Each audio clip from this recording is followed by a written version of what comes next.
Hello and welcome to Postgres FM, a weekly show about all things PostgreSQL. I am Michael, founder of PG Mustard, and today I am joined by Marcus Winand, creator of the popular sites Use the Index Luke, Modern SQL, author of SQL Performance Explained, performance trainer and consultant, and according to your LinkedIn, SQL Renaissance Ambassador.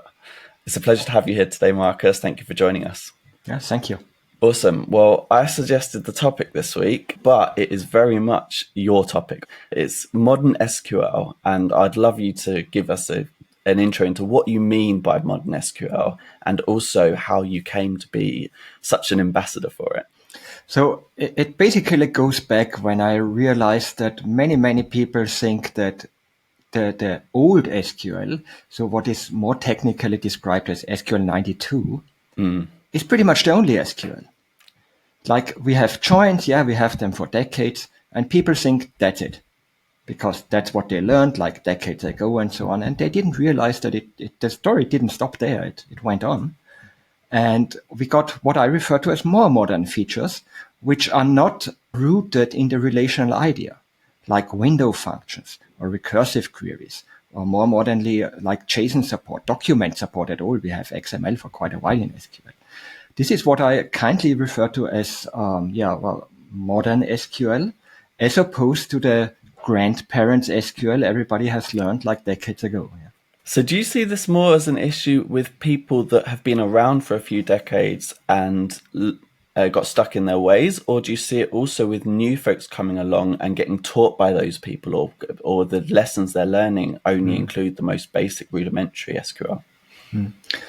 I would draw the line a little bit differently there. I think the problem is more related to ORM users and SQL users. Yeah.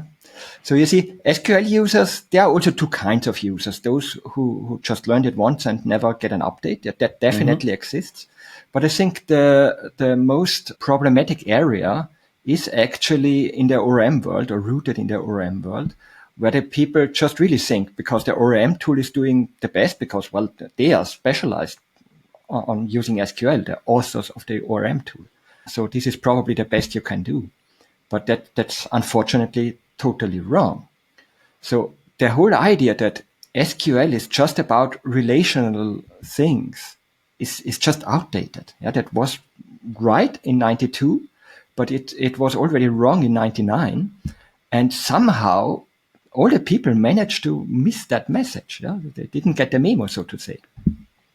Yeah, that's such an interesting point. I hadn't put two and two together with, I've listened to your talks before on this around the change from being relational only to being able to handle other data types or other data models. But the R in ORM, is that what you mean by the relational part of it? Yeah, also the whole idea that the database is just for persistency. Yeah. Look at Java, JPA, the Java Persistency API.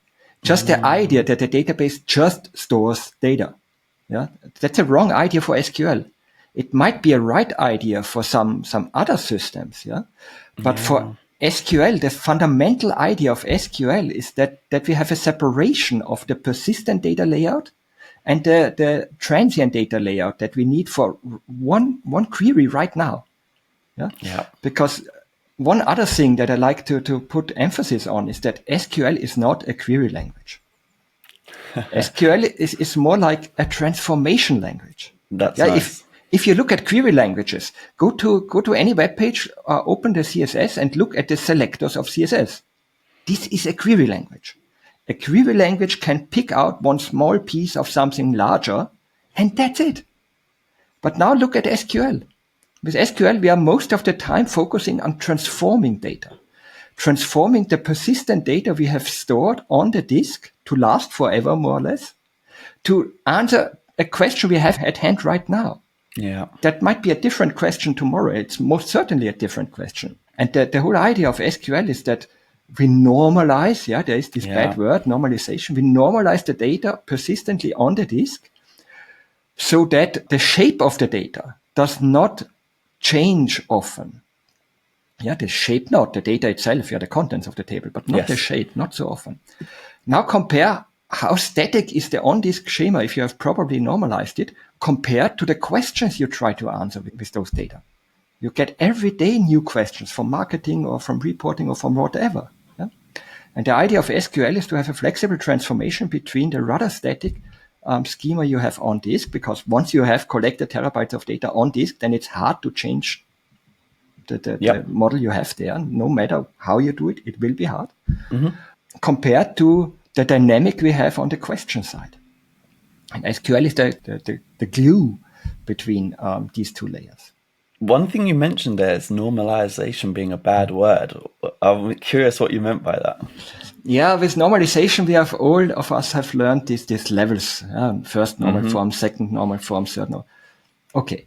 Of course, that's totally correct and useful, but to another extent, for the layman, people just causing more confusion than it is helpful. What I like to explain normalization is just, okay, don't focus on the third normal form or on any of those. Just try to figure out in which tables would the data feel comfortable. Yeah. And naturally, there are some things like if you have a one-to-many relationship, then it needs to be two tables in SQL. Yeah. Just keep it on that level. Don't go into the scientific definitions of all of these 6 normalization levels and some extras. Try to keep it simple, and you will still get the gain from the normalization. Yeah. So that you have a rather static schema on disk. Nice. I really like in what tables with the data feel comfortable. I'm going to steal that. Or I think that should be on t-shirts. If you make them, I'll buy them. Okay. Awesome. Right, back to the modern SQL topic a little bit more. You mentioned that a lot of people are stuck a few decades ago with very basic SQL. The counter argument might be, well, they're solving their problems. They can do a lot of things. What are the big downsides or limitations for those folks who haven't explored some of the newer features that have been added? Mm-hmm. I'll give you an example. Yep. With SQL 92, it was quite common to do self-joins. It was required to do self-joins because some problems could only be solved by using a self-join. But self-joins are troublesome in two ways. First of all, they are complex. And second of all, they are slow because they are touching every data item twice. And now we have pretty much for every situation, we have some other syntax, most importantly, window functions. Window functions are one of the big self-join killers. And now they become, actually the syntax is more concise. It's more clear actually when you look at it rather than scratching yourself this way. Yeah, you just scratch yourself this way. So it's actually better to read the query. It's actually also better to write the query once you know the syntax. And it will perform better. And you will have less maintenance nightmares because you don't have the redundancy in the code. Like with a self-join, if you add a condition to one of the tables, you might need to add it to the other one as well, or to the join condition. And this is easy to forget. And then you get wrong results.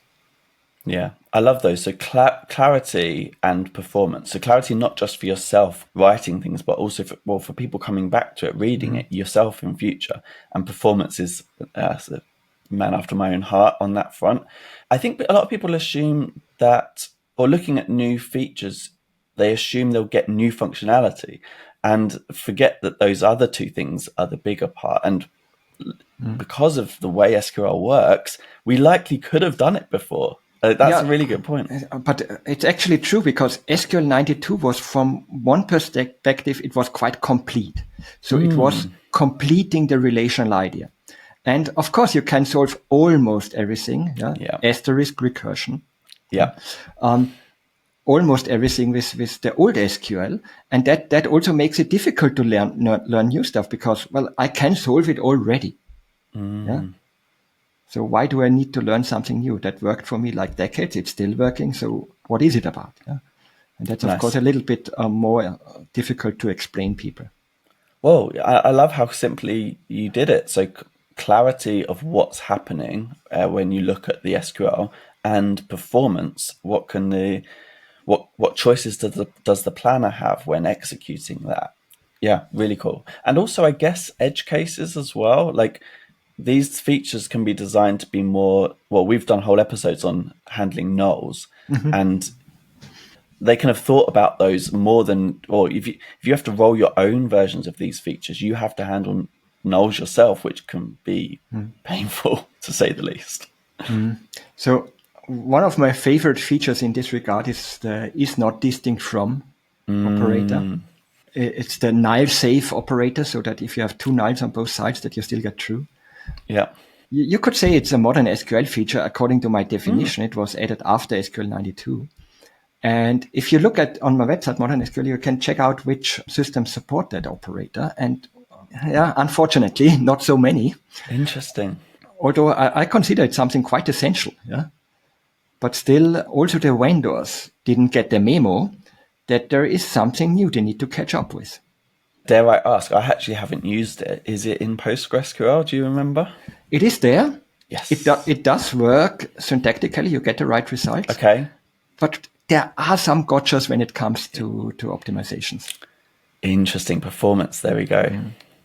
So I have had, just like a month ago, I've had a case where I would like using it, but it didn't work out for performance reasons.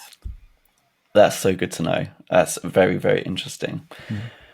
I love those charts on Modern SQL on when you look up at one of these newer features and you have the charts of one row per database, per DBMS, and then a timeline of whether it supported it, at which point it supported it, whether there are any caveats. And every time I look at that, I think, wow, this is impressive, but also this must be so much work to maintain. I was going to ask, how do you do it? Yeah, I'm happy you asked that, because this is one of the untold stories. So I'm just a one-man show, and doing this website as a side project, actually. I have kind of a day job as well. Yeah. So the way I make it nowadays is that everything is covered by tests that I can run automatically. I test very deeply, like I always check for the null case, I always check for collations, I always check for this and that, and a lot of, down to the SQL state. Yeah? So quite a lot of tests. So right now it's more than 100,000 test cases I have in my system. Wow. But the good thing is I'm running them through like 10 databases. Yeah. And then I get the result. And if everything is going fine, then updating the website for a new version takes me like maybe an hour of work. Wow. It really depends on the system. Like I'm also featuring Google BigQuery, which is a cloud-only system. And you can imagine that I have higher latencies compared to the VM on my box. Yeah.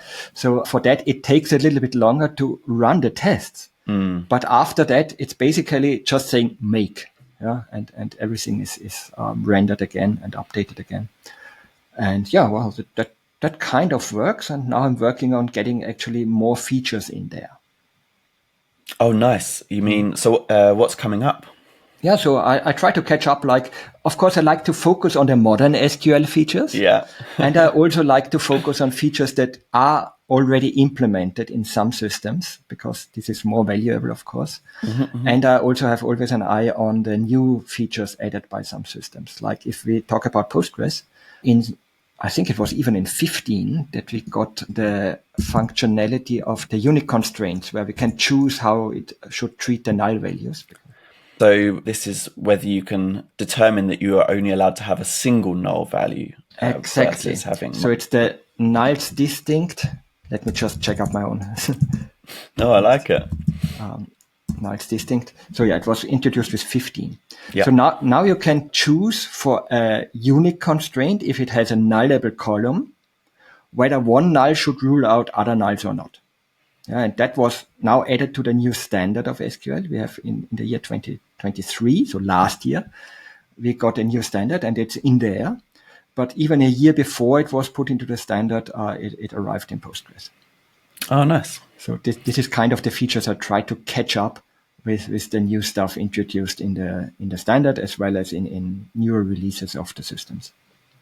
Awesome. I watched a talk of yours, I think it was about 5 years ago now, though. So I've only heard your opinions of like the previous SQL standards, not the latest one. What were your main thoughts on 2023? So 2023, it took quite a long while. The one before was 2016. So that's longer than intended. So that there's a target of like 4 to 5 years, something. Oh, really? Cool. The big thing in the latest release of the standard is the query language for querying graphs in a more native syntax. So if you know the Cypher query language, then you get the idea.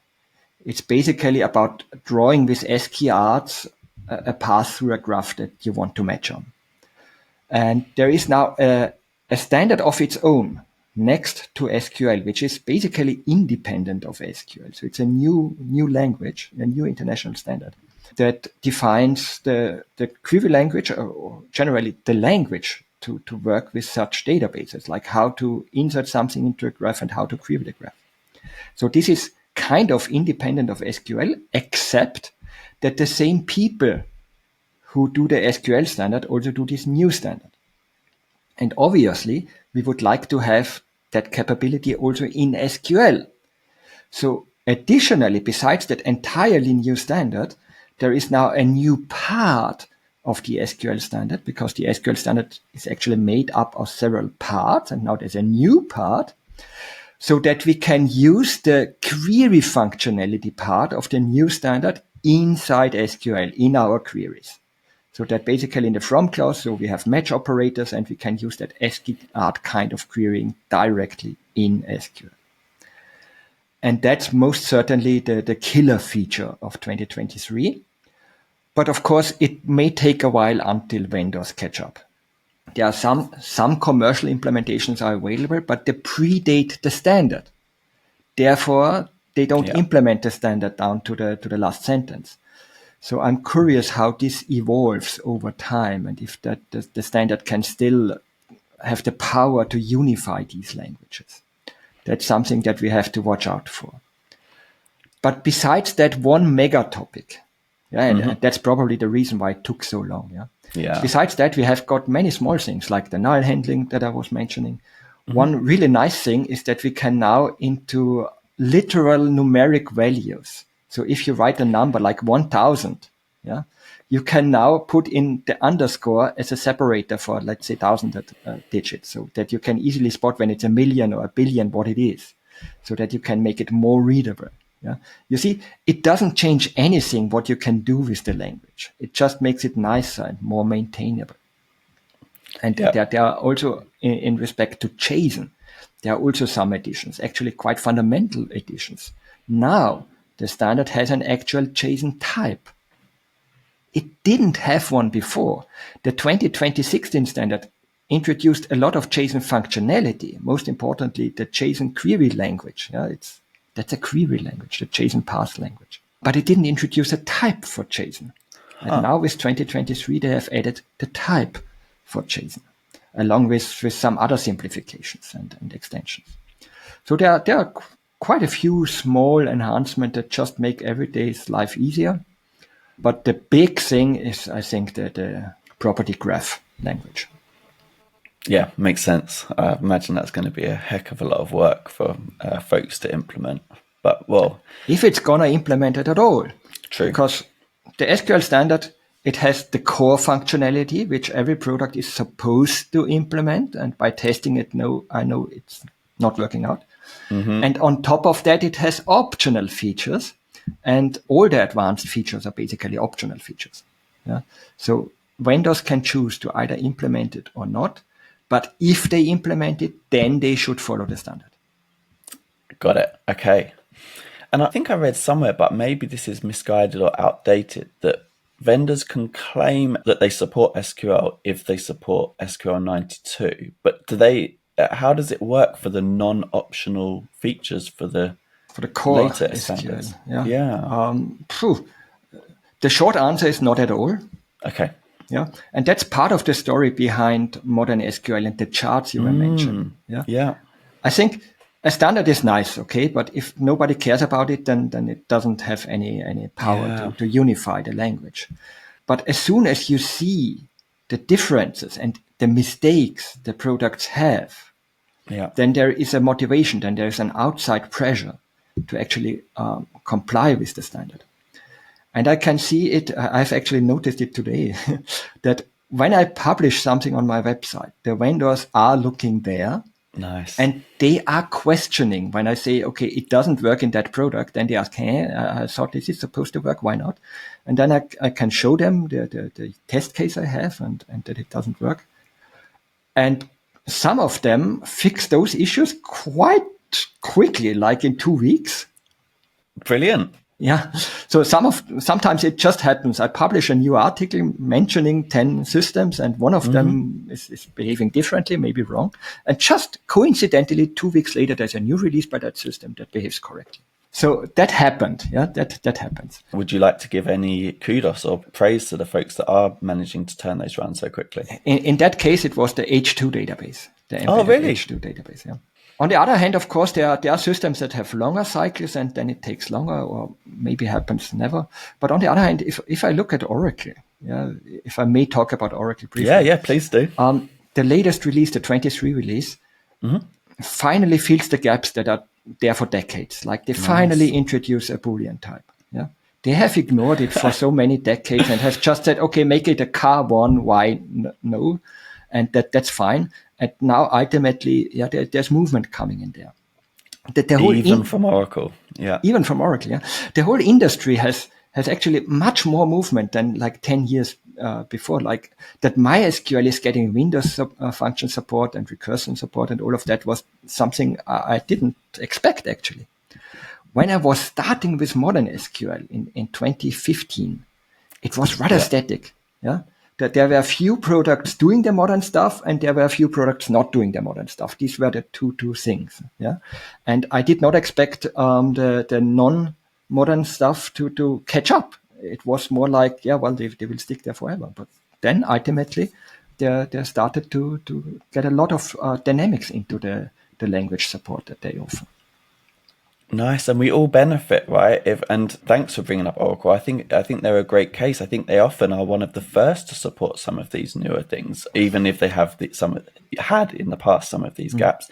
It definitely gets brought up quite a lot to me when people when people mention why they chose PostgreSQL, standard compliance and things working as expected, which aren't exactly the same thing, but are quite close to the same thing. Gets brought up quite often as one of the reasons they trust Postgres over other, at the time, open source databases, but even, commercial databases. So it is important, and we all benefit ultimately if everybody can work together on these things. If it works as expected. That's cool. Other than your site, of course, being very important in this shift, what else do you think might have helped with this change? I think the MySQL move is actually pretty important because now the most commonly used database actually in the world, besides SQLite, of course, but even SQLite has moved. Yeah. Those systems supporting these features means these are not exotic features of a few vendors. I think as soon as this is there in the MySQL documentation, then it becomes more official being SQL rather than just being Postgres or Oracle or whatever. Yeah? I think that fact that MySQL 8 got some of these modern features makes quite a big difference how people look at these features. Yeah, that was a huge, huge release. I remember MySQL, it was one of the 8 releases that included, and this is not related to SQL, not related to the SQL standard at all, but they got Explain Analyze as well, which was a big step forward in the things that I look at. So yeah, huge, huge release. And we're going to get hate mail for this, but perhaps Oracle deserves some credit for that now, being the stewards of the MySQL code base and project. Yeah, I was not expecting that when MySQL ended up at Oracle. I was rather expecting it like being just come over to the real database, like this kind of thing. But that didn't happen. And if we now look at MariaDB, which is basically the continuation of the old team, and at MySQL, then we can see, well, they diverge quite a lot. And while MySQL was rather focusing on getting the basics right, MariaDB is more focusing on getting features in. Yeah. And on the long run, I think the basics are worth it. And I think we can see that with Postgres, because in Postgres, the basics were right from the beginning, I would say, at least most of them. And that pays off on the long run. So I'm also happy to see MariaDB being still there. Yeah. It's another competitor, yeah, especially against MySQL in the open source world. Yeah. But on the long run, let's see how long they can survive. Yeah, and as users, we benefit from the competition, right? Like, as obviously as community members, like I'm definitely very biased, but I do I want there to be competitors. I don't think Postgres as a project would benefit from being the only relational database standing in 20 years' time.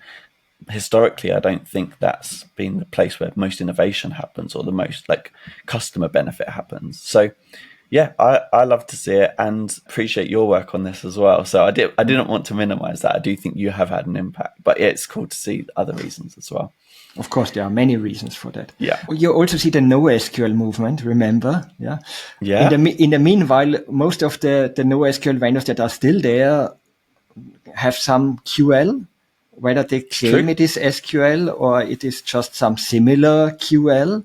Then we have new vendors that start up with new SQL dialects, DuckDB and so on, that also bring fresh ideas into the SQL dialect. I think some of the ideas they are bringing up into their own dialect are actually worth thinking about bringing into the standard and maybe other products, like in either way.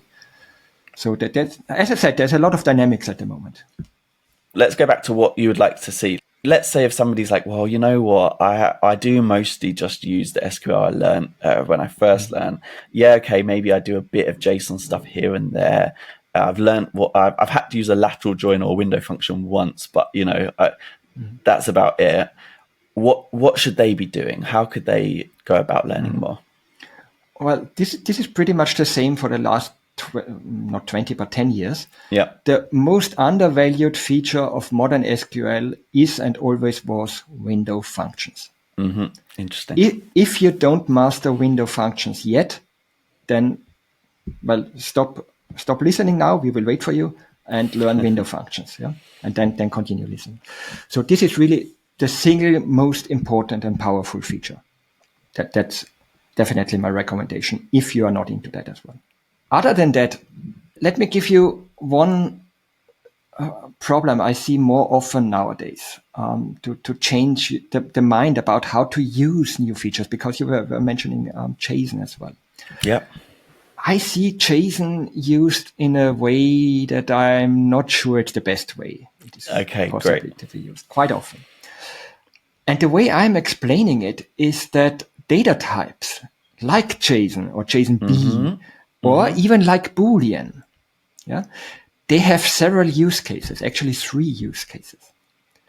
A data type can be used in the persistent schema. It's a great table, you can say, a data type. But also important, a data type can be used during the transformation. And I'll give you an example there. Like the Boolean type, we use most of the time just during the transformation. Because in the where clause, in the on clause, in the when clause of case, and so on, and so on, and so on, we have Boolean expressions, and we're using Boolean values just during the transformation. It's not coming from the base table from the disk. It's not going up to the client through the wire. Just for the transformation. That's the second use case for data types. And the third use case is the API layer. So meaning, how do we communicate with the client? And of course, we think about a tabular representation. Yeah, of course. And maybe a normalized one. But here, I say no. The normalization is fine for the disk, but it's not so much fine for the API layer. And here I love JSON. Yeah. Because if you think of a tag system, you have some entities and you can add tags on them. Then obviously the normalized way to do it is to have 2 tables. And I still think that's a good approach in many, many cases. Yeah. But on the API layer, if you join them, you will get multiples of the entity data, which is meaningless. That doesn't make sense. Yeah. But here comes basically the JSON array egg, and you aggregate the tags into a JSON field that you then give to the client API. And then you just keep the one row of the entity and have the list of tags there. And here you see, this is where I personally think that's the most important use case for JSON. It's not about storing JSON on disk. Yeah, that can make sense sometimes as well, no question. Yeah. But the main use case I see for JSON is on the API side. Yeah. Or for what it was originally intended, right? Yeah, maybe. But what I see the people when they say, we're using JSON, what they mean is they store it on disk. Yes. Good point.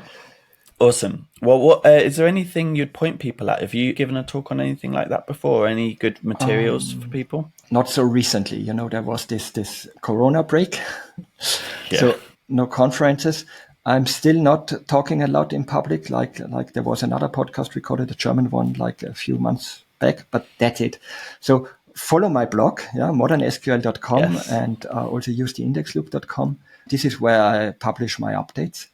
And what you can expect is basically these matrices, who can do what, use cases for the features that I test. That's, of course, also important. What is the benefit of knowing, okay, that feature does work in that system, but I don't know what to use that feature for. Yeah, well, that's what you can expect on a more or less regular basis, like once a month or twice a month, something like that. Nice. And I think I just might have even been this morning, was reading your half-year update as well, which was cool. So yeah, I highly recommend those resources. We've shouted them out a few times on the podcast in previous episodes, and your book as well, SQL Performance Explained, was fantastic. So thank you for that. Actually, on that note, when's Modern SQL, the book, coming? Yeah, well, I started in 2015 with the intention to make it a book. Oh, really? Yes, that was the original intention. Yeah. So when I did the other book, the SQL Performance Explained, it also started as a blog and then was later on put into a book. And the blog is still available for free on usetheindexloop.com. And the idea was to do the same thing in Modern SQL. But then happened what I've already told. Something which I thought it was static became very dynamic. Yeah. And now, it's hard to catch up. But there is progress and there will be a book. Nice. I'm still working on. I'm using the draft as material in my trainings. Yeah, so it is getting better, but there is no definite timeline for it. As should always be the way with things in the future. Well, good luck with it. Thank you so much for coming on. It's been a pleasure having you. Best of luck. Yeah, thank you, and thanks for having me. Bye-bye. Bye.